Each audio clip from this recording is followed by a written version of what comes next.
ఈరోజు బ్రహ్మకుమారీస్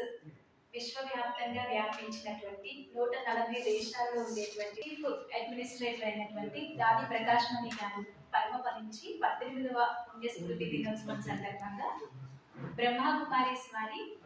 సామాజిక సేవా విభాగం ద్వారా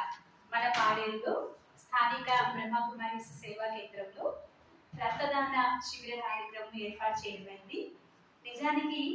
ఇది దేశవ్యాప్తంగా ఉన్నటువంటి 6,000 బ్రహ్మకుమారీస్ సేవా కేంద్రాల యొక్క శాఖలలో చాలా భారీగా ఈ రక్తదాన శిబిర కార్యక్రమం ఏర్పాటు చేయబడింది. దీన్ని ఢిల్లీలోని మన బ్రహ్మకుమారీస్ ఓషాంతి రిట్రీట్ సెంటర్లో central health minister గారైనటువంటి JP Nadda గారు యూనివర్సల్ బ్రదర్హుడ్ అనేటువంటి భావనతో బ్లడ్ డొనేషన్ డ్రైవ్ ని స్టార్ట్ చేశారు. దీంట్లో భాగంగా ఆగస్టు 22 నుంచి 25 వరకు 4 రోజుల పాటు బ్రహ్మకుమారీస్ సేవా కేంద్రాల ద్వారా అలాగే స్థానికంగా ఉన్నటువంటి విశేషమైనటువంటి సమాజ సేవా సంస్థలు, ఇండియన్ రెడ్ క్రాస్ సొసైటీ, అలాగే ఇతర మెడికల్ లేదా